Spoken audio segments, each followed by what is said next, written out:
Broadcast is now starting. All attendees are in listen-only mode.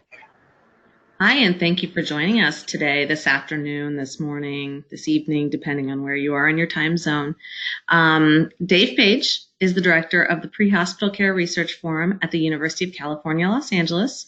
He's a field paramedic with Allina Health EMS in Minneapolis, St. Paul, and he's a senior lecturer at Monash University in Melbourne, Australia. Dave helped create Fisdap, and he continues to consult for Fisdap today. He's one of our workshop facilitators, and he joins us today to give us some tips and tricks on the scenario bank. So thank you for joining us. And Dave, please get started.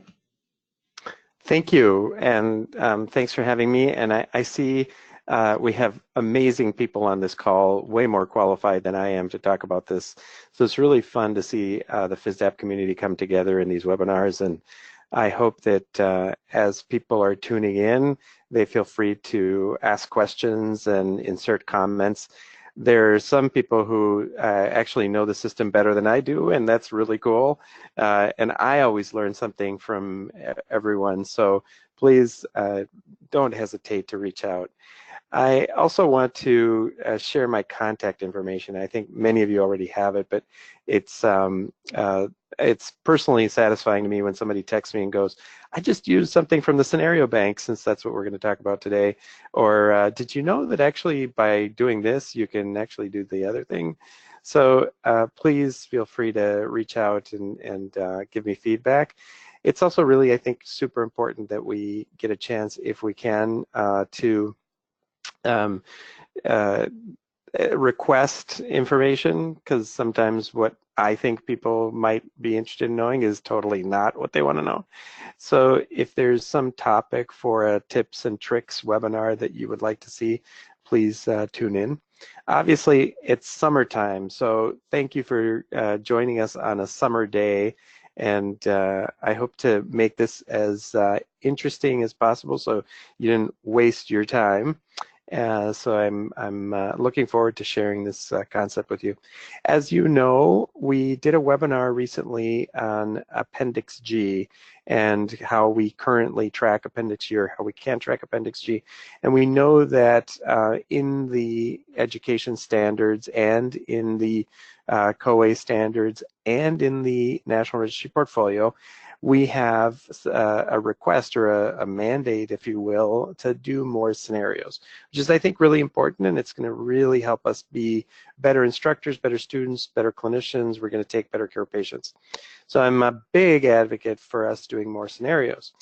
Now, of course, when that edict came down, or when that sort of message came down, and we realized, especially as we were doing the portfolio project, which is, I can't believe it's been like 8, 9 years, 10 years that we started that process. 2008 when we first started talking about this. We noticed that in the process of doing the out-of-hospital exam, students were not doing so well at incorporating the various components of the scenario, and they are used to doing single skill, single skill, single skill. So we need to modify that and bring in more scenarios so that they can, as they learn one more thing, they can kind of insert it into their toolbox and become better and better, instead of trying to get at the very end and then trying to incorporate it all. So if you're still doing individual skills and doing them all and then going to scenarios, I'd be curious to hear from you, because I think it is very challenging to try and do all of them, all the skills individually, and then start scenarios. And I think you know, baby steps are the best way for us to keep adding a skill, adding a skill, adding a skill, making the scenarios more and more important.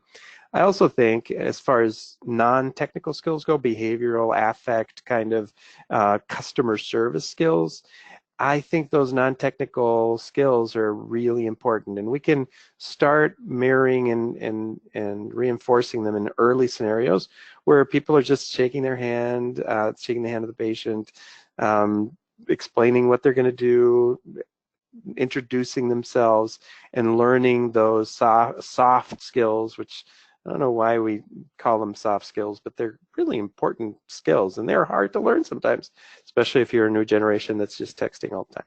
Anyway, today we're going to talk about the scenario bank that's in Fisdap and how we sort of envisioned, at least in the Fisdap community, to improve it.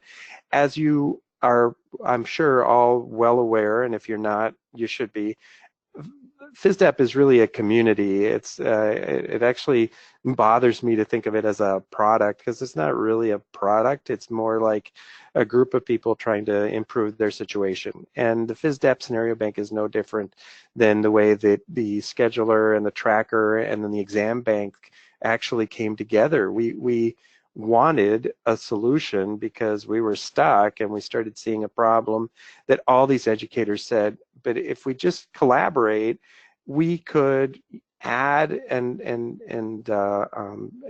improve our situation, pay it forward, if you will. And if we contribute one, we walk away with 1,000.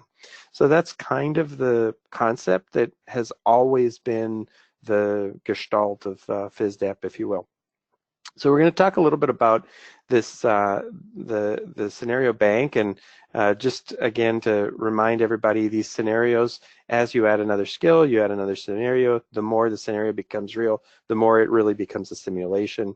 And we're needing to track the types of scenarios now, because that helps us, at least in releasing the student to do either hospital clinicals or eventually their field internship, their capstone.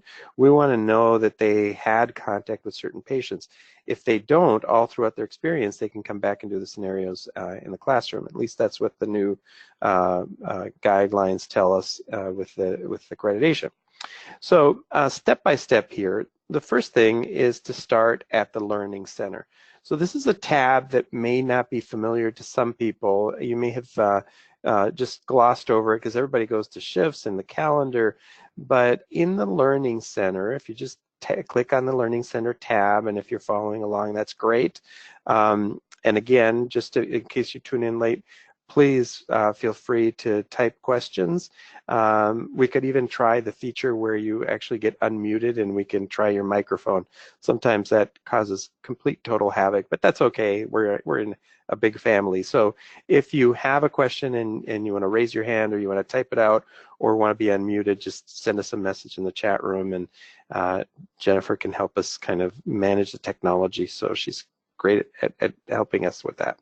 So in the Learning Center tab, you have a whole bunch of options here, but the super cool part, and by the way, a shameless plug for research, don't forget to record your National Registry results in here. I just saw that and it jumped out at me because that's how we improve the types of requirements that and the types of research that we do, is to find out benchmarking against the registry results. We know if what we did is maybe good or bad, and that's what drives the Research Summit every year. If you haven't heard, the Research Summit is going to be here at the end of January this year, or next year, January 2019. It's an awesome experience where we take all of this information that we're learning, and then we're able to flood the room with resources and actually study a little bit of what we're trying to figure out. So all this tracking has to result in something, not just beam counting. And it's super fun when we're working together and thinking up how can we improve EMS education.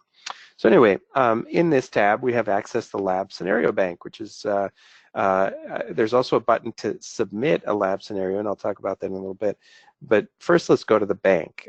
So now I'm kind of proud to be able to tell you there's a lot of scenarios in this bank. So, usually I've been spending a lot of time saying, please add scenarios, because we need scenarios because we all are in the same boat. But now that you go to the scenario bank, there's a lot of scenarios in this bank. Now, this is a view that only instructors can see. So when you're in here, it's really an instructor-only tool. And I'll talk a little bit about how to get your students involved in creating scenarios, because that's one of the things that we pushed hard with the portfolio rollouts and with our own scenario workshops with Fisdap, was that we wanted people to have the students create the scenarios and then have an opportunity for them to collaborate. So so if you go into the scenarios, you'll see a list of scenarios. It's a single page, which means that if you do Control F, you can find a particular keyword. It's not a sophisticated search, but it's sort of tips and tricks kind of a thing. So if you do Control F and you type out airway or you type out breathing, you'll find, 67-year-old, 66-year-old female with a breathing problem, and you can hone in on that scenario. And that's just a feature of any browser that you're using. So it gives it to you in one full, just laundry list page. So the searching capability is just it's just right now very unsophisticated, but at the same time as sophisticated as Google can get, which is pretty good usually. So that's one concept is to find what you're looking for. The other one is that, as you can see here, people have been coding these. So a little orientation that in some of these, the name of the scenario has the institution that contributed it. Why that's important is because later on we'll talk about how you can contribute, and if you're wanting to just use your scenarios for that particular day, then just by going and finding your own scenarios, you can pull the one that you wanted that's yours. So again, Control F for find on the page really helps to kind of manage that. I'm hoping there'll be much more sophisticated tools that go along with this later, but this is what it is today, and so I'd rather talk about what you can do with it today. Now the check mark is actually kind of important. So the check mark on the left side is, if it's green, it means that it's been through scenario validation and we've actually piloted it. So if you're interested in piloting scenarios that we've validated, that's really helpful, because I think a bunch of people sitting around talking about the scenario doesn't often result in a really great scenario until we actually pilot it and go, oh, this was a little too slow, this was a little too fast. An example in the portfolio project was that we put a barking dog on the scenario. It's the abdominal pain scenario that's actually downloadable from the website. And then what happened was the barking dog came a little late. So sometimes the patient was already in the ambulance is driving down the road, and then the dog starts to bark. It just doesn't make any sense. So if you don't pilot the scenario and see if it actually works, then you have barking dogs in the middle of ambulance transports, which really seems weird. We try to really pilot and review and then give feedback so that it's not just a theoretical scenario, it's actually something that's really working. And it's something that you can use as a final exam, a final scenario. We're stuck, a lot of us, with preparing for an out-of-hospital scenario for the National Registry, and oftentimes we have scenarios that come from various sources. Maybe you use PHTLS, AMLS, and you have some scenarios in that pile, but everyone has seen those scenarios. The students have seen those scenarios. So you're looking for something that's maybe just a little more robust, that's been through some review. And this is one of those, differentiators, is that green check mark. If it failed, you'll get a red X, and if it's got a little hourglass, it means that it's still under consideration and could be still reviewed, so it's in progress. So if you click on the pencil, what you'll see is, and it's counterintuitive. Let me back up a second because I flew through that, but the pencil is it would normally be for an edit, which is kind of, if you want to edit it for yourself, that's fine, but when it's already validated, it's sort of not good to edit a scenario that's already validated. It's probably better to add a new scenario if you had something that's new. The edit button will let you view the scenario. And in this case, you'll be able to see the notes, in this case, equipment needed, patient information, and then we get into the 77-year-old male with an unspecified ethnicity, and lying supine, looking listlessly about the room, muttering under his breath, no signs of trauma or distress, blah, blah, blah. So the top button here is the PDF button that allows us to print the scenario. So it just creates a PDF that's a printer-friendly version. It has a little bit of color. It gives you sort of an idea of what's been said. You will notice, not ideal. This was not a good thing. So I'm pretty transparent when we or Fisdap screws up. I'm not an employee, but employees actually get upset with me when I point out faults. But the truth is, us educators need to stick together because we need to give feedback, and this is one of the ones that is already a known bug. When you go to create the PDF will not print all the lines in the box. So in terms of a tip and trick, if you're trying to print this, you might want to make sure that the notes in these boxes are actually, on a piece of paper, or that you expand the box. So if you're not familiar with that trick, you'll notice where I put my cursor here in the corner of the box, you can actually click and drag those boxes to make them big, and then they'll fit all of the stuff that's in that box instead of having to scroll down. So use this, and let's see if I can get fancy and actually, if I use my pen, and my mouse, this is going to be interesting. This is the little box that I'm saying click and drag it. So if you click and drag it, you'll make that bigger and be able to see all the notes. Similar to here, same box, click and drag, make it bigger. It'll reformat the page, but then you'll be able to definitely see the notes. Okay, so we're back to PDF.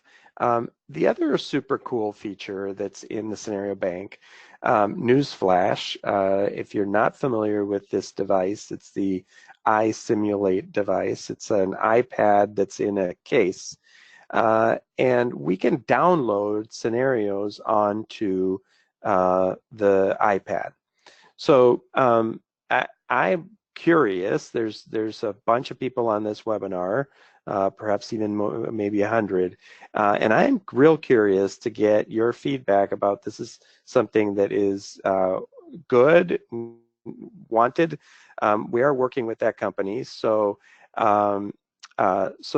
if we're going the wrong direction, let us know. But we think that hitting the press of the button, being able to immediately send the scenario over is actually kind of a good thing. Probably buying, I'm sure buying an iPad, 2 iPads is less expensive than buying a whole monitor defibrillator.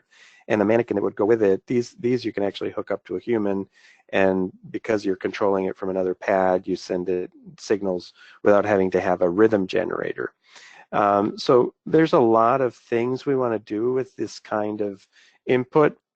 If you think about it, when the students are going to do the scenario, they're actually capturing when they took a blood pressure. They're hooking up a capnography, etc. And so, while right now the interface is Fisdap to iSimulate, I want everybody to think, what would happen if we captured the data that's happening in the scenario and fed it back into the Fisdap system so that there's less data entry on the part of the students. So perhaps that's something that is a feature that you might think might be interesting. And if you do, I'd love to see your feedback in this funky dashboard that says yay, super good, and maybe give some feedback on this particular feature. So send us a message in the chat or send us a message in the question. So and I just don't know how widely used these products are.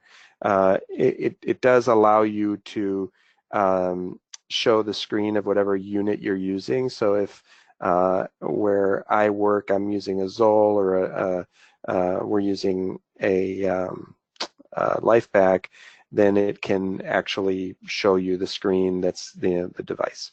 So I don't make any money from iSimulate or anything, but they are friends of ours, and they've been really fantastic at beginning to integrate this tool into what we need it for simulation.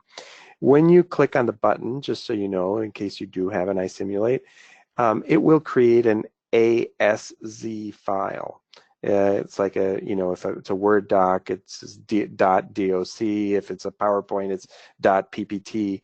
So this is a data file, and the trick to getting it into the device is simply to attach it to an email.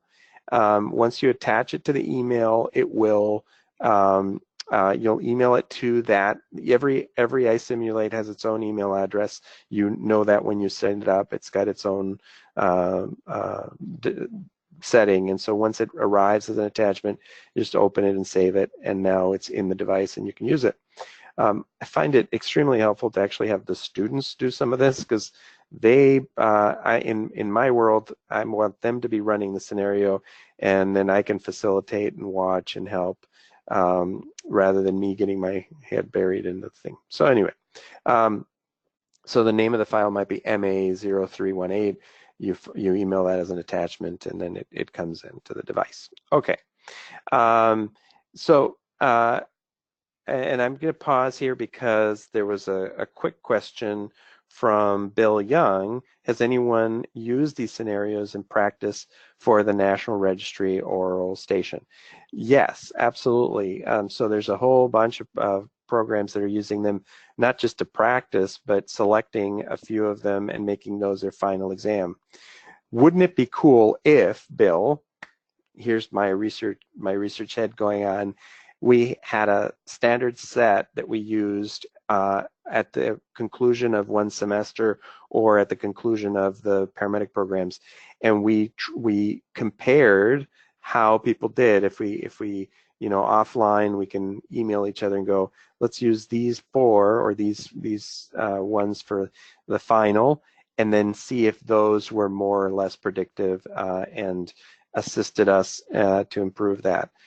I think the concept sometimes of maybe even the COA requirements or guidelines and suggestions about the number of types of scenarios that they're going to see, we can get a lot more intuitive or a lot better at figuring out what ones really matter. A project that Ron Lawler did a couple of years ago to see which scenarios improve critical thinking. And this was during the research summit. He pulled data from millions, maybe a bunch of people were part of that group, so it wasn't just Ron, but the concept was, could we identify certain complaints that improve critical thinking ability? And they looked at the type of complaints that patients had in the field. So chest pain, shortness of breath, abdominal pain was the top, and altered mental status. Those 4 complaints ended up increasing critical thinking and increasing pass rates on the registry just by itself. So could we get better at some of these predictive prescriptions and say to the student who's struggling in one area or another, these are the types of scenarios, and look, we have a series of scenarios that are going to be helpful for you to succeed. So that's the, those are utopian kind of things, but we're not that far. The learning prescriptions in the exam, which I think should be a topic for another tips and tricks, is how to use those learning prescriptions. But you can already identify who's got critical thinking trouble, and within the Fisdap exams know, okay, that's a kid that needs to do some scenarios. An adult student candidate needs to do some scenarios, and these are the ones that would be helpful. So already we can do that just by being smart, Fisdap users and looking at the learning prescription and going to the scenario. Maybe someday the machine will help us figure that out, but I think sometimes actually humans and instructors are really good at saying, this one's better than that one, and I'm going to suggest that they do this one. So we do have people doing that, and and you know what? Bill's question was even more specific to the oral scenario station, and that's a really interesting case use for this. I think it would be great. There's no reason not to. So I don't know of anybody. Maybe somebody can put in the chat room whether they're actually using it for oral station, but that's a really good idea. So there's, I think, there's some good feedback about iSimulate. That's good, and that there's folks that are just starting to use it. So thank you for your comment, Doug. And excellent feedback. So this is the pay it forward part of the conversation, right? So Fisdap is not some sort of there's some elves all in a corner doing their own thing. It's a community. So when we think of Fisdap test questions, that's because we, the community, meaning all the instructors who are out there trying to get valid exams and make sure that our students get tested with good exams, that's us writing exams. This is the same story. So instead of Fisdap just delivering a set of scenarios, what we have here is the concept of you add a scenario and contribute one, and you have a bunch here to pick from. Now, by the way, somebody in here is going, does this cost any money? No, it doesn't, actually. The scenario bank is completely part of Fisdap, so you don't pay any extra for it. If you're using Fisdap, you have it.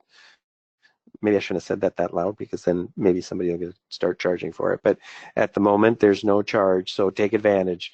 No one's gonna, I think, start to charge for it. I don't think. So the concept is here, add a scenario. So the instructor is going to come into a much more, it's a nice interface. It's very similar, hint, hint, to what your students fill out when they go on an ambulance ride along. So shouldn't be that unfamiliar to people. There are some extra few things. For example, you'll notice here that we want people to classify the categories of the curriculum that it hits. That's because we do intend for it to help us, when we're trying to see, have we actually covered the scenarios in the depth and breadth that we wanted, both to meet education standards and accreditation. We're going to want the computer to be able to eventually spit out some reports that say, yes, you've actually hit that.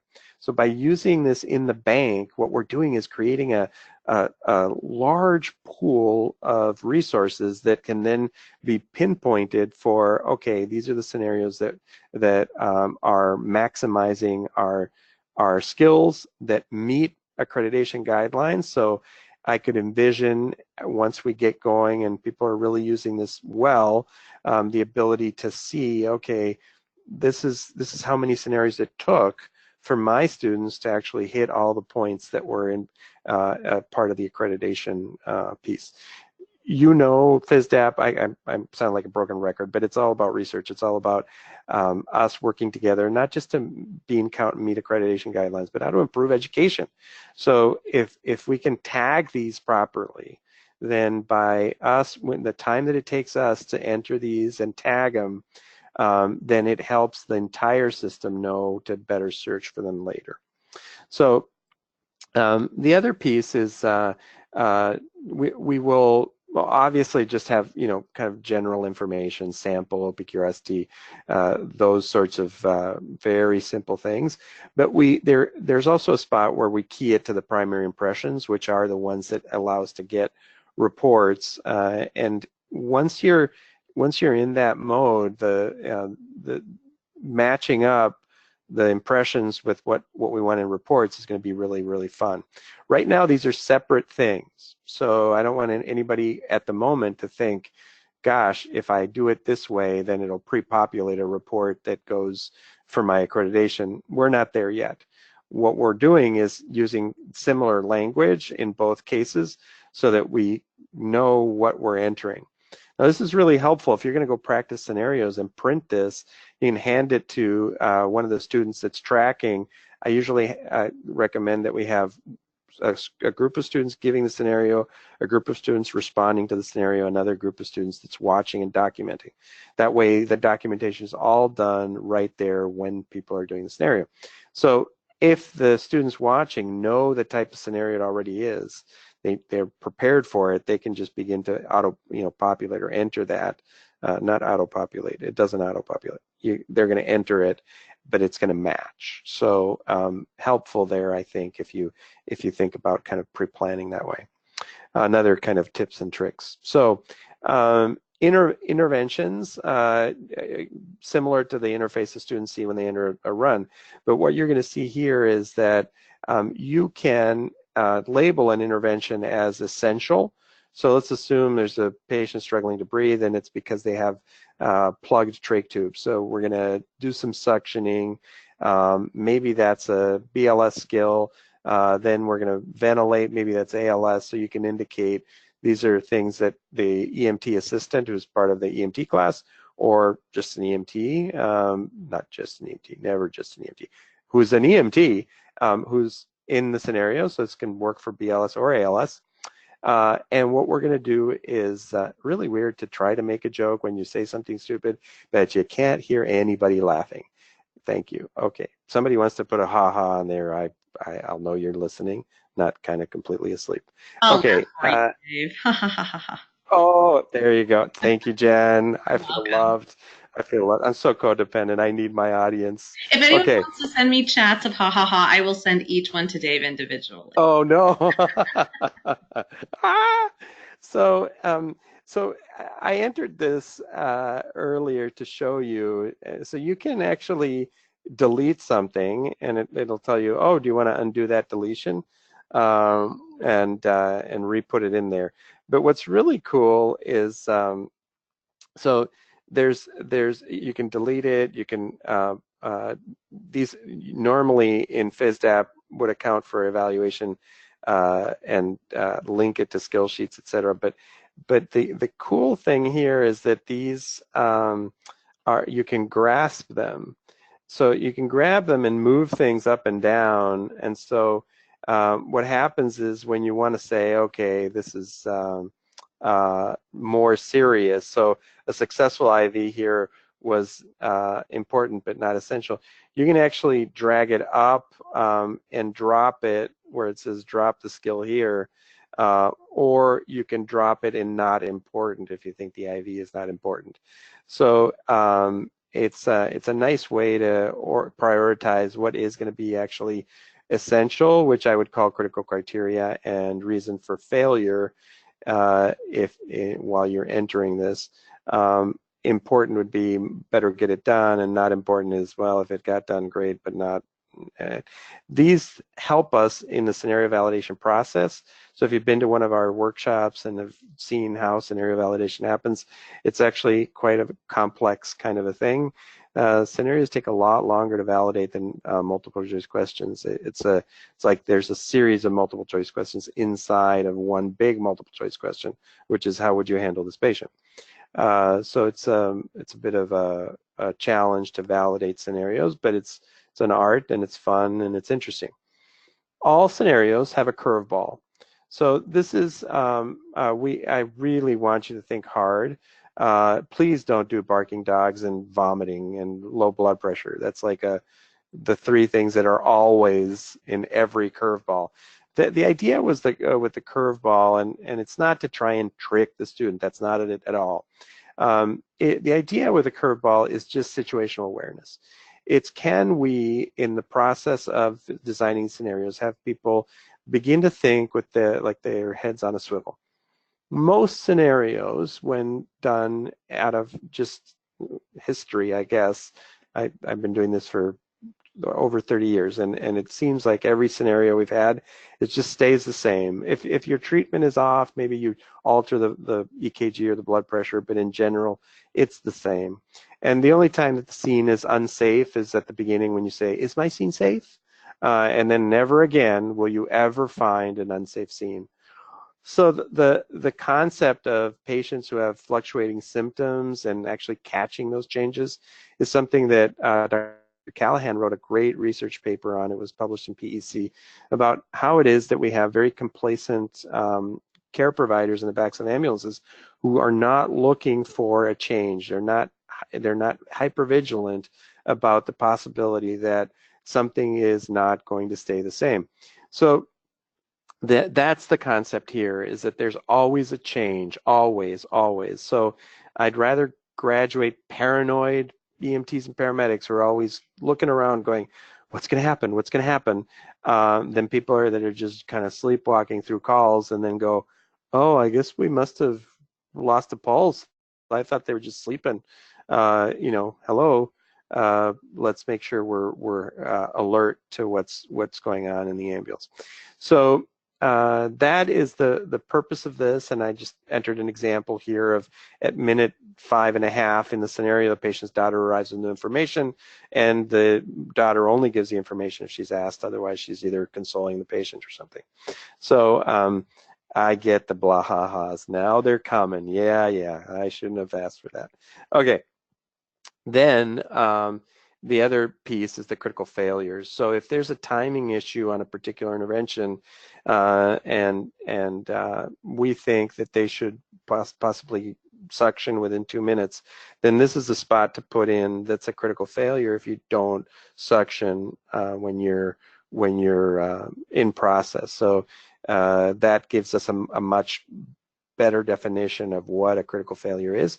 The more discrete, meaning the more binary, yes, no, if you don't do this, you're going to fail, the better, the more robust the scenario becomes, and it's much easier to grade, especially once a group of experts have agreed, and we always run it through a medical director. So if I didn't say that before, all of these scenarios get run through the medical director because they're reviewing the exams as required or suggested by accreditation.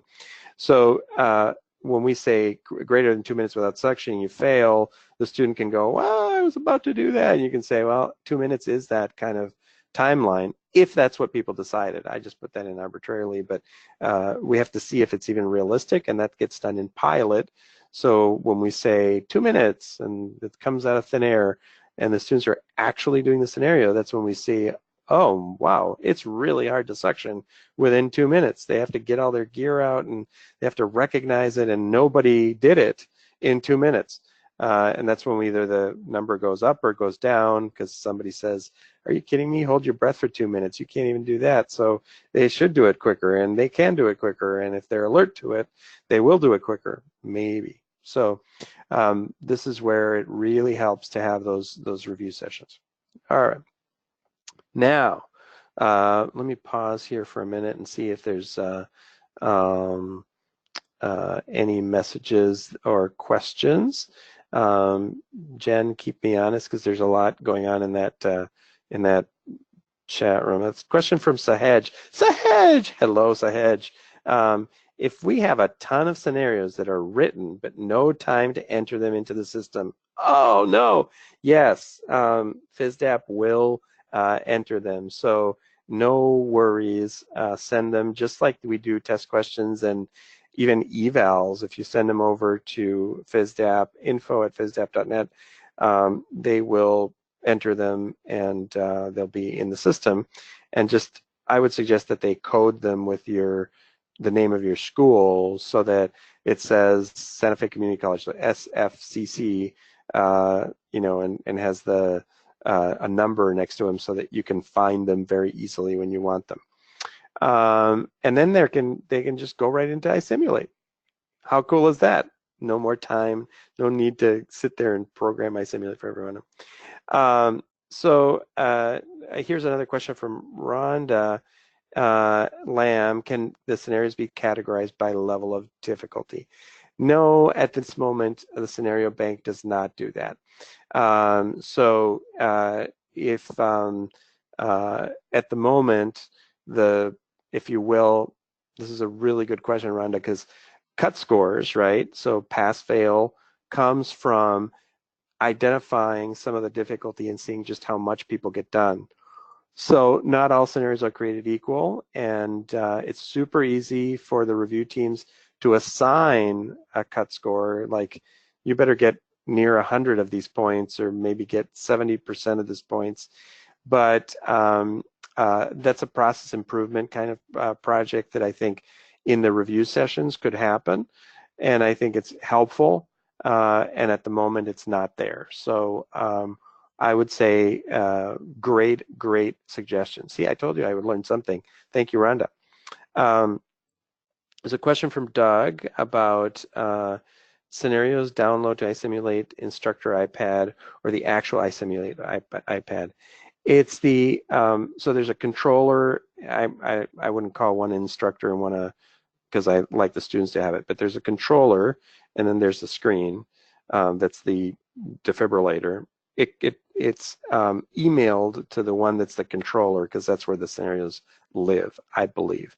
Maybe Chris Kroboth is on the line and he can fill us in, or otherwise check back with the iSimulate tech support people to make sure. But I've watched the process occur recently. It was really simple, not hard. So I'm going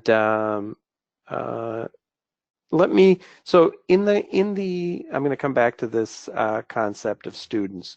So student entered scenarios. We had over, and while I'm talking, please copy down this link, and if you want, double check it.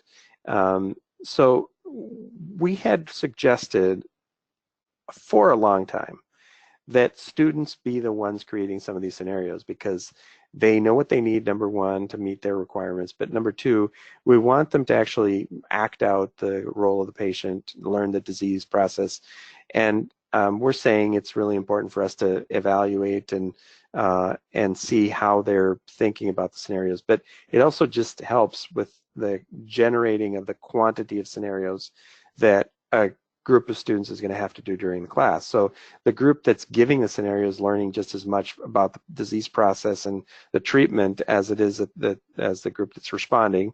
It's just that the group that's creating the scenario is doing it the night before, or maybe hopefully a week before, the night before, an hour before. So we suggest that the students enter scenarios. That interface in Fisdap wasn't created for students to just go enter a scenario. So if you give them an instructor account, they're going to be able to see the other scenarios, which is not good if you're going to use them for final exams. So best to have them enter them into a questionnaire. And our great friend, Director of Testing, Mike Bowen, has set up a fantastic Qualtrics form where students can go enter the scenario themselves. So that's this link that I'm showing on the screen, and I'll show you what it looks like when you go actually click it. It will bring up a very simple form. It walks them through first an assignment of rights, because once they are entering it in there, it's just saying anybody in Fisdap can use it. It no longer belongs just to me, so it has to be there. And then it goes through and gets the same information that Fisdap needs to actually put it into the scenario bank. And Fisdap, someone at Fisdap will just take copy and paste so that it can go into the mix for validation. So until we have fancy reprogramming of the system and allow the students to enter, that's the solution that Mike Bowen has created for us, which is super nice. So I would copy this down if you haven't already, take a picture of the screen, and definitely use that link for your students to enter the scenarios. Then someone at Fisdap will actually punch them into the system, and they'll appear in the scenario queue. Now you have access to see the whole queue, what's been validated and what's not been validated, but we're going to talk a little bit about validation here. And there's another question. Does Dave think the scenario should be 15 to 20 minutes with a condition change, or can some be shorter to focus on skills? So Bob, I 100% agree with what we did during the scenario portfolio rollout workshops, the evaluating student competency workshops as well, that NEMC does. There's some coming up here this year. So definitely participate in those if you can. But if you're just doing a targeted intervention and it's the first scenarios in the semester, it's absolutely, I think, correct to do a 5-minute scenario that says, can you introduce yourself and get a history? Or maybe it's a 10-minute scenario because you're really trying to get them to see how much they can do in trauma and get the patient packaged and ready to go. So I think that there's great utility to short scenarios.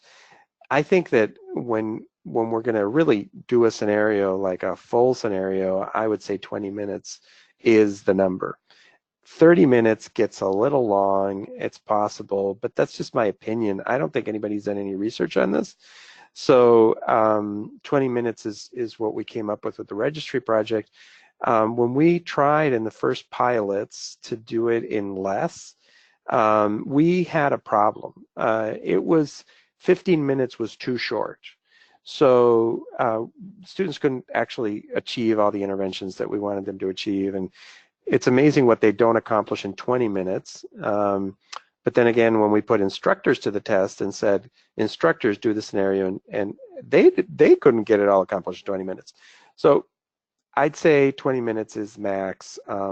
Where I think people think 20 minutes is like too long is because they allow verbalization. It's like unprompted information just comes streaming in from the evaluator that goes, and your patient is feeling a little dizzy and they're sweaty and their blood pressure just dropped. Well, you would have had to have been talking to the patient to say, you know, they feel dizzy, and you had to recheck a blood pressure to know their blood pressure was dropping, because in the ambulance there's not a little elf that says, and the blood pressure has just dropped. What would you do now? So not cool. Let me just quick grab them.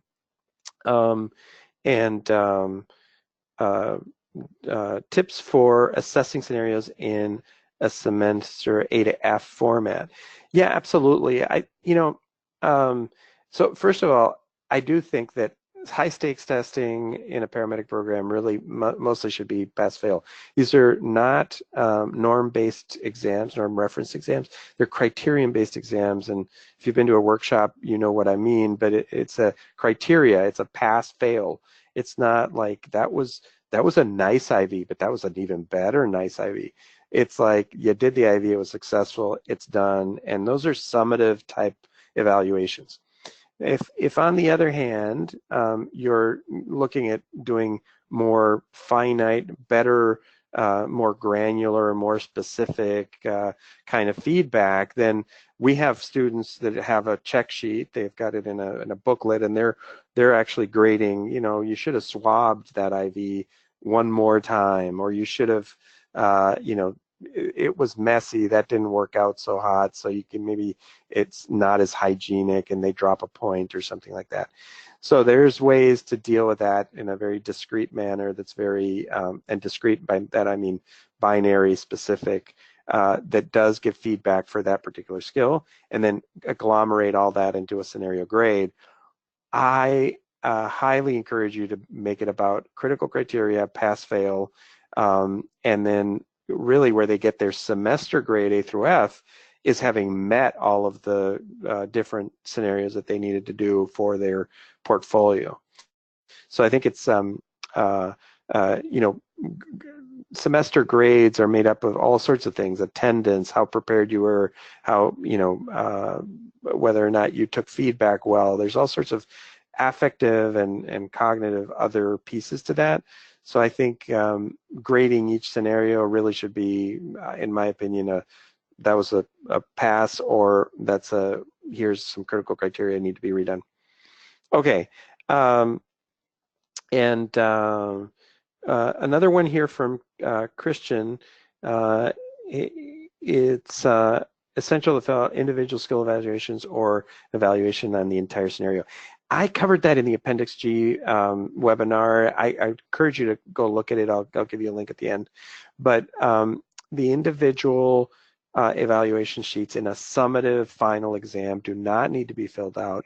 A pass-fail is fine. You can use them as a reference. In the initial, very, very initial, like 1 or 2 or 3 formative stages where we really want to see them do each step, that's helpful. But then after that, you know, if you want to, and I would definitely tune into that Appendix G webinar that we just did, because you can have students, like student number 1, they're watching the IV. Student number 2, they're watching the med. Student number 3, they're watching the EKG interpretation, and they can enter, you know, those pieces separately.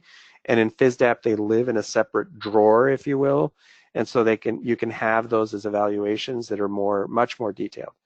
But in general, I think the were you a successful team leader, were you not, is really kind of what we're looking for in these scenarios. And that's, if you listen to the webinar that Gordy Cox just did for COE, he said that very clearly, black and white. Every single skill does not need an evaluation sheet. Once we're into the scenario phase, the scenario, the full scenarios. Okay, let me just get to a bit of validation. So as you know, we really want to make sure that everything in Fisdap is validated, which means that we look for it to be reliable, that we look for there to be high discrimination, which is not a swear word and politically incorrect, but rather whether it has in a good point by serial, it discriminates between students who know the material and don't know the material. So if you go to your dashboard in My Fisdap, you will see a Fisdap dashboard, which includes everything from what the calendar looks like. Incidentally, these are, if you didn't know this, these are clickable links. So these are all things you can click on, but I keep it on calendar because I want to see what's going on every day. In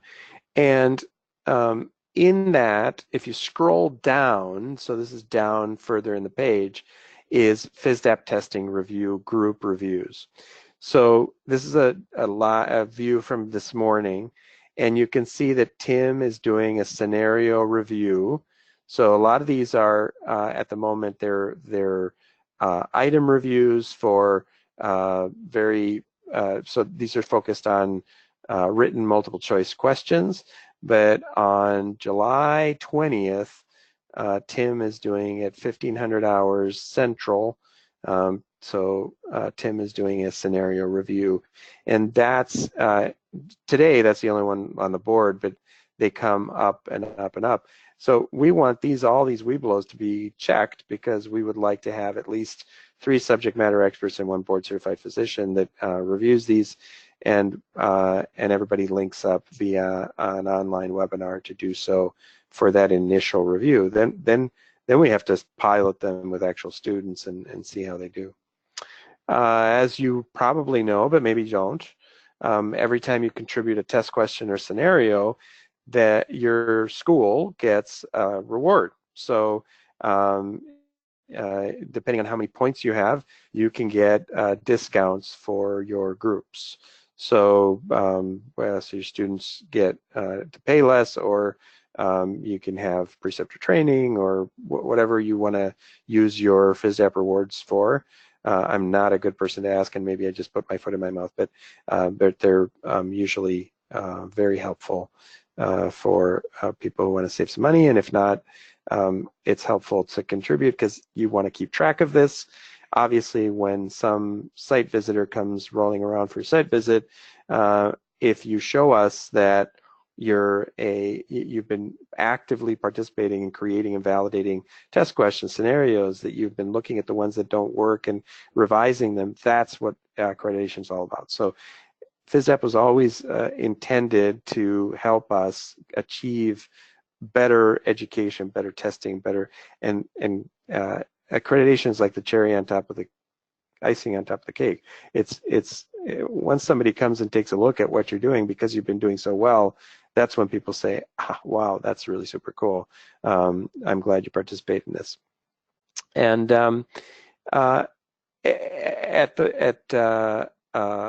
the alternative, if you don't want to do the web-based review, is to contact us and get a group of your best friends together. We like going out with groups of 30, 40, 50. So we can't do workshops every day everywhere, but I know Bill Young has hosted workshops, and Sahaj, and we pool our resources to get a group of educators into one spot. They always learn a lot, I hope, about how to validate test questions, how to create scenarios, how to validate scenarios. So we have these ongoing throughout the country, and that's an in-person event where we sit and debate and argue and and have fun, eat good food, and then we run the scenarios with some students that the host provides, and then figure out, okay, these are going to be pretty good. At the end of which we usually have way more than what we need for final exam. So 4 or more scenarios get put through the ringer, and we realize, okay, this can be better, this can be improved. So definitely, if you can, please participate. And I'll pause for questions. I think we've been answering them all along, Dave. If anyone has anything else, please send us a question. The questions function, we'll send it right to Dave. Okay. Well, we're almost up on time anyway. I'll just say upcoming to a theater near you are this will be this Friday at Fairfax, Virginia for item writing. So if you are in the DC area or near it or can get to it, come over. We're going to be doing item writing with Fairfax Fire. That's VCU's connection there, and Donna Speaks is going to help facilitate that event. August 2nd, we're doing a scenario validation workshop in Sacramento, so opposite end of the country. And we're talking to a few of you about where to host some other ones. This tips and tricks webinar, we're going to do kind of on a monthly basis. So there'll be one August 28th, and we'll announce a topic. We would love it if you would share what you would like to cover. There's all sorts of things that I think are fun and confusing or interesting about Fisdap, but that's just in my silly brain. So maybe you could either in the chat session or send an email to info@fisdap.net and tell us what would be helpful for you, what would you like to know, what you'd like to learn. If you want to know where that webinar is for Appendix G, just send an email, and the group will send you back a link to watch that Appendix G. Last but not least, let's see, October 30th will be at, we're doing something near Expo. So it won't be in the convention center. It's going to be near the convention center, October 30th, and probably a hotel nearby. November 8th is the Virginia Symposium, and that's part of the Symposium is a flipped classroom rollout that we're doing with Virginia.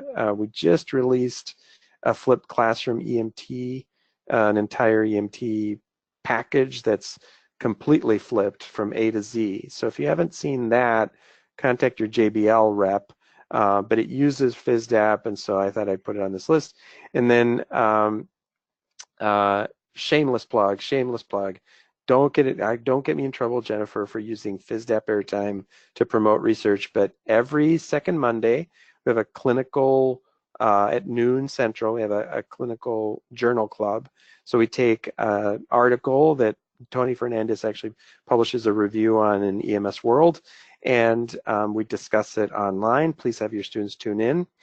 The other thing that we're going to be starting, so this is the first time I've publicly announced it, so drum roll please, but our PCRF relationship with NAMSE is growing much, much stronger, and it's such a pleasure to be able to be disseminating research and creating research with NAMSE.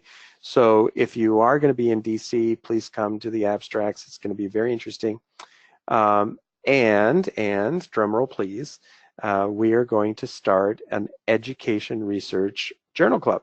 So we're going to pick an educational research topic, and we're going to review it together. So you can sign up for those at prehospitalcare.org, which is the PCRF research. And now I better keep going because Jennifer's going to get me in trouble. There you go. So Appendix G. Yeah, I know. I'm in bad. Too much research. Okay, info@fisdap.net is your connection to get the Appendix G webinar that we did before. And I put my contact information at the bottom again in case there's some question directly for me that I didn't answer. If you want the Appendix G webinar, just email info@fisdap.net. Thank you so much for tuning in. We'll be back next month. I hope this was useful. Let us know if it wasn't. Let us know if it was, because we want to make it so that it's relevant to you. Thank you.